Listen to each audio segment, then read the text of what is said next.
الشيطان الرجيم بسم الله الرحمن الرحيم قل يا أيها الناس قد جاءكم الحق من ربكم فمن اهتدى فإنما يهتدي لنفسه ومن ضل فإنما يضل عليها وما أنا عليكم بوكيل واتبع ما يوحى إليك واصبر حتى يحكم الله وهو خير الحاكمين صدق اللہ العظیم۔ عزیز ساتھیو، تمام حمد و ثنا، تعریف و توصیف اس رحیم و کریم رب کے لیے جس کا رحم اور کرم آپ اور ہمیں اپنی کتاب کو سیکھنے، سمجھنے اور سننے کے لیے کھینچ لایا ہے۔ اس کے بعد لاکھوں کروڑوں درود و سلام اس نبی مہرباں پر جنہوں نے اللہ رب العزت سے حق کو پا کر ہم تک حق پہنچانے کا حق ادا کر دیا۔ عزیز ساتھیو، 11واں پارہ ہے، سورہ یونس ہے، اور سورہ یونس کی ہم نے 107 آیات پڑھ لی ہیں۔ گزشتہ آیات بینات پہ ہم یہ پڑھ اور سنائے کہ اللہ رب العزت نے فرمایا میرے محبوب آپ اعلان کر دیجئے اس مکہ کی سرزمین پر کہ دیکھو ابھی تک 13 سال مسلسل تمہارے اندر اللہ کا پیغام پہنچایا ہے کہ اب بھی میرے معاملے میں تم شک کا شکار ہو، اب بھی کچھ لوگ کچھ دو کی پالیسی میں اختیار کروں گا۔ میرا کل بھی موقف تھا جب سورہ کافرون مکہ کی ابتدا میں اتری تھی، بسم اللہ الرحمن الرحیم، قل یا ایھا الکافرون لا اعبد ما تعبدون ولا انتم عابدون ما اعبد ولا انا عابد ما عبدتم ولا انتم عابدون ما اعبد لکم دینکم ولی دین۔ اے کافرو، اس کی تم بندگی کرتے ہو میں نہیں کرتا، اس کی میں کرتا ہوں تم نہیں کرتے ہو۔ اور آج 13 سال کے بعد پھر میں وہی اعلان کر رہا ہوں، فَلَا أَعْبُدُ الَّذِينَ تَعْبُدُونَ مِن دُونِ اللَّهِ، کہ میں جس کی تم بندگی کرتے ہو میں اس کی بندگی نہیں کرتا۔ میں کس کی بندگی کرتا ہوں؟ اس کی یتوفاکم، جس کے قبضے میں تمہاری موت ہے۔ یعنی تمہاری ساری دنیا کے اختیارات تم اپنے ہاتھوں میں لے لو، تم دنیا کے بہترین بادشاہ بن جاؤ، بہترین اقتدار کے مالک بن جاؤ، بہترین طاقت و قوت تمہارے قبضے میں ہو، بہترین فوجیں دنیا کی تمہاری ہاتھوں میں ہو، لیکن موت تمہارے اختیار میں نہیں۔ کوئی تو ہے جو موت تمہیں دے دیتا ہے، اس کے سامنے تمہارے لاؤ لشکر، تمہاری طاقت، تمہاری قوتیں کچھ نہیں ہیں۔ کوئی تو ہے جو تمہاری روحوں کو قبض کر لیتا ہے، وہی میرا رب ہے۔ اس انداز سے اللہ کے نبی صلی اللہ علیہ وسلم نے اہل مکہ کے دلوں کے اندر اللہ کا رعب اور دبدبہ ڈالا۔ آج بھی ذرا ان آیات کو غور سے پڑھے تو ہمارا دل بھی دہل جاتے ہیں کہ واقعی دنیا کی چکا چوند یہ زندگی اور دنیا کے اندر یہ عیاشیوں کے پوری دنیا کے ماحول اور نیٹو فورسز، دنیا کی بڑی بڑی طاقتور حکومتیں اور قومیں اور مملکت سارے کے سارے، کل پرسوں شاید کہیں آپ نے وہ تصویر دیکھی ہو، غالباً تیفی بٹ لکھا ہوا تھا، مجھے تو یاد نہیں، اس کے قول اور باتیں بھی لوگ بتا رہے تھے، اخبار میں لکھا تھا کہ وہ یہ کہا کرتا تھا میں بول رہا ہوں یا میں ہوں، اس کے طاقت کے ڈنکے بجتے تھے، اور وہ ایک سرکاری ہاسپٹل کے اندر بڑی عجیب کنڈیشن میں پڑا ہوا تھا اور اسے مار دیا گیا تھا۔ جیسے بھی پہلے کہنے کی بات، اتنی بڑی طاقتوں قوتوں کے مالک بھی اپنے موت کا اختیار نہیں رکھتے، تو کیوں نہ اس رب کے سامنے ہی اپنی طاقتوں کو جھکا دیا جائے کہ موت جو آخری چیز بھی جس کے اختیار میں ہے، تو اپنے سارے اختیارات اسی کے حوالے کر دیے جائیں۔ پھر ساتھ ہی بتایا کہ اہل ایمان کی ذمہ داری یہ ہے کہ اپنی نگاہوں کو، اپنی زندگی کو اپنے رب کی طرف موڑ لیں اور اللہ کے علاوہ کسی اور کو اپنی زندگیوں میں نہ پکاریں، نفع و نقصان کا مالک اسی کو سمجھیں۔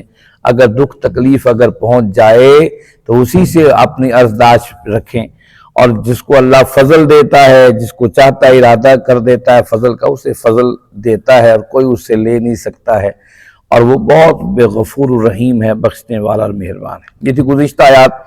آج کا سبق آیت نمبر 108 سے شروع ہوتا ہے۔ یہ دونوں آیات آخری آیات ہیں سورہ یونس کی۔ اس کی ابتدا اللہ کی توحید اور وحدانیت سے ہوئی تھی اس سورت کی، اور سورت کا اختتام بڑے زبردست مضمون پر ہو رہا ہے۔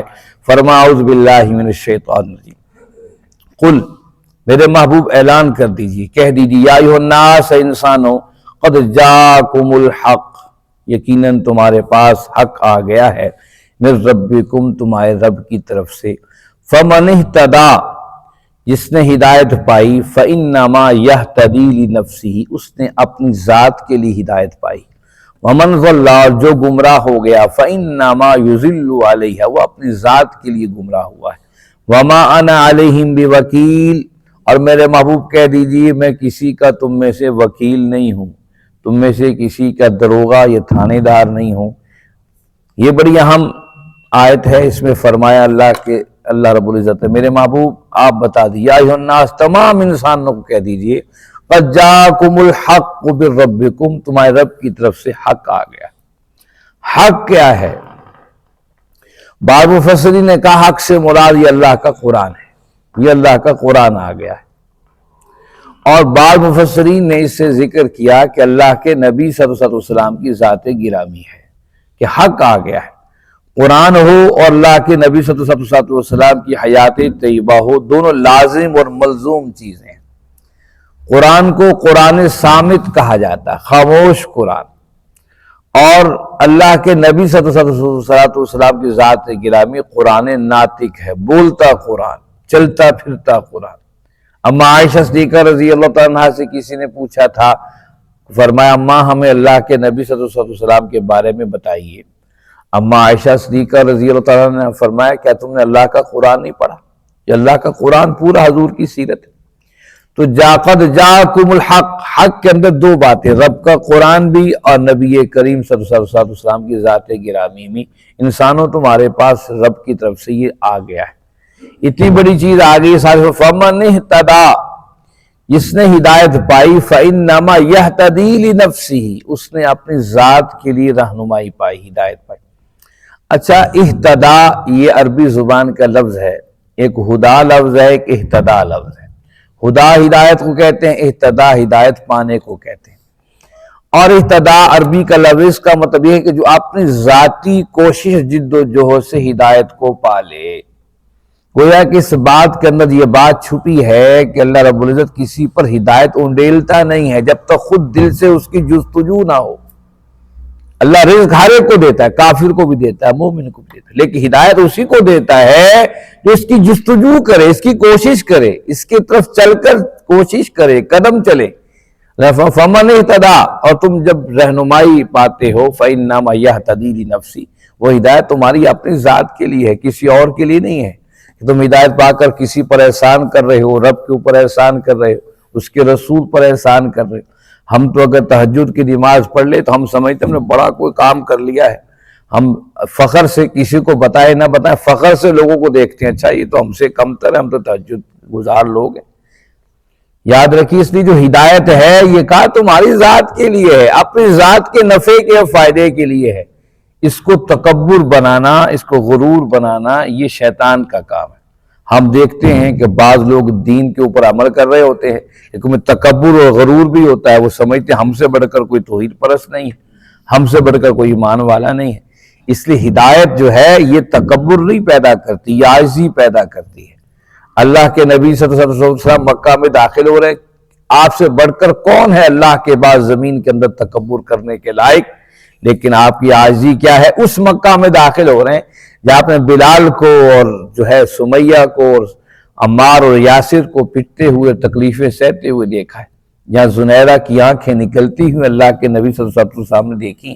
یہاں تو قتل و غارت کے بازار گرم ہو جانے چاہیے تھے، لیکن آپ کی عاجزی قیامت تک کے لیے پیغام ہے کہ جو تم میں سے ہدایت پائے گا وہ اپنی ذات کے لیے پائے گا، وہ لوگوں پر روب جمانے کے لیے نہیں کہ میں تو بہت بڑا کوئی کام کر لیا ہے، ومن ضل فانما يضل علیہ، جو گمراہ ہو گیا وہ بھی اپنی ذات کے لیے ہے۔ یہ نہیں کہ سمجھے کہ میں نے انکار کر دیا میں کوئی نئی چیز بن گیا ہوں۔ اگر جو قرآن کا انکار کرے گا، آقا کریم صلی اللہ علیہ وسلم کی حیات طیبہ اور آپ کی زندگی اور آپ کی سیرت کا انکار کرے گا، وہ گمراہی اس کے اپنے لیے۔ وَمَا أَنَا عَلَيْهِمْ بِوَكِيلٍ، میرے محبوب آپ بتا دیجئے میرے ذمہ تو پیغام کو پہنچانا ہے، میرے ذمہ تمہارے اندر ہدایت کو انڈیلنا نہیں ہے، کوئی ایسی چیز تمہارے حلق میں انڈیل دوں، ایسا نہیں ہے، میرے ذمہ تمہیں پہنچا دینا ہے پیغام۔ اب تم اپنے کاموں کے خود ذمہ دار ہو، ہدایت پا جاؤ گے، کل میری شفاعت کا بھی سبب بنو گے، اللہ کی رحمت اور محبتوں کا سبب بھی بنو گے۔ گمراہ ہو جاؤ گے تو اپنی ذات کو لے کر رب کے سامنے جاؤ۔ یہ بات یاد رکھیے، قرآن مجید نے بارہا مقام پر یہ بات بتائی ہے، ہر شخص نے اپنے رب کے سامنے اپنی ذاتی حیثیت کے ساتھ کھڑا ہونا ہے۔ آپ اور ہم نے یہ نہیں کہنا کہ فلاں کی وجہ سے فلاں کی وجہ سے، ہمارا ذاتی طور پہ ہمارا احتساب ہوگا، ہم سے ذاتی طور پر ہم سے سوال پوچھے جائیں گے، ہم اپنی ہی اعمال کو لے کر رب کے سامنے جائیں گے۔ یہ رب کی رحمتیں ہیں، کن پر ہماری رحمتیں، اپنی رحمتوں کو ہم پر نچھاور کر دے اور کن باتوں پر آپ وہ ہمیں پکڑ لے، اسی کے اختیار میں ہے۔ وَاتَّبِعْ مَا يُوحَىٰ إِلَيْكَ وَاصْبِرْ، وَاتَّبِعْ اور پیروی کیجیے، ما یوحیٰ جو وحی کی جا رہی ہے، الیک آپ کی طرف، وَاصْبِرْ اور صبر کیجیے، حتیٰ یہاں تک کہ یحکم اللہ، اللہ کا فیصلہ آ جائے، وَهُوَ خَيْرُ الْحَاكِمِينَ اور وہ بہترین فیصلے کرنے والا ہے۔ اس آخری آیت میں پوری مکہ کی زندگی کی جد و جہد جو آپ صلی اللہ علیہ وسلم نے فرمائی اس کا نچوڑ ہے۔ ایک طرف نچوڑ ہے، دوسری طرف مستقبل کی نوید بھی ہے۔ اب تک بظاہر اگر آپ اور ہم سیرت کی کتب کا مطالعہ کریں، اکثر لوگ کہتے ہیں کاش ہم اس دور میں ہوتے، ہم یہ اور وہ کر دیتے۔ ایک دفعہ یہی بات حضرت بلال رضی اللہ عنہ کے سامنے کچھ نوجوانوں نے کر دی، کاش ہم اس وقت زندہ ہوتے، ہم یہ اور وہ کر دیتے۔ آپ غصے میں آ گئے، میں وہ اللہ کے بندو، اس کس حالات میں ہم نے اللہ اور اس کے رسول کا ساتھ دیا ہے یہ ہم ہی جانتے ہیں، کوئی معلوم نہیں تم اس وقت زندہ ہوتے تو کس کیمپ میں ہوتے، کس خیمے میں ہوتے، کس گروہ میں ہوتے۔ اس لیے اللہ کا شکر ادا کرو، تمہیں اہل ایمان کے گھروں میں اللہ نے پیدا کیا۔ یہ ہمارے لیے سعادت ہے کہ اللہ نے ہمیں ایمان والوں کے گھروں میں پیدا کیا، مسلمانوں کے گھروں میں پیدا کیا۔ ہم اس ہوتے پتہ نہیں کس جھنڈے کے نیچے ہوتے۔ تو فرمایا وَاتَّبِعْ پیروی کیجیے مَا یُوحَىٰ إِلَيْكَ، میرے محبوب جو وحی کی جا رہی ہے آپ آنکھیں بند کر کے اس پہ چلتے رہیے، آپ کو دائیں بائیں پریشان ہونے کی ضرورت نہیں ہے۔ وَاصْبِرْ اور صبر کیجیے، حَتَّىٰ يَحْكُمَ اللَّهُ جب تک اللہ کا فیصلہ نہیں آ جاتا۔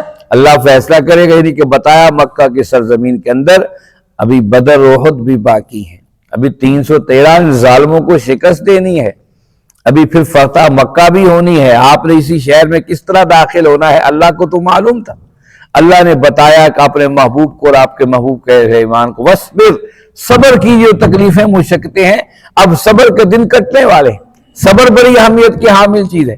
اس لیے قرآن نے یہ بات کہی یا ایھا الذین آمنوا استعینوا بالصبر والصلاۃ، جب آپ کسی پریشانی میں مشکل میں آ جائیں تو دو چیزیں کریں، ایک اس پر صبر کر لے، اللہ یہ تکلیف تیری ہی طرف سے ہے میں اسے قبول کرتا ہوں، اور دوسرا استعانت طلب کیجیے نماز کے ذریعے، فوراً نماز کے لیے، نوافل کے لیے اللہ کے شکرانے کے 2 رکعتیں ادا کیجیے، اللہ سے مانگیے، کبھی تجربہ کر کے دیکھیے اللہ آپ کے معاملات کس طریقے سے حل فرما دیں گے۔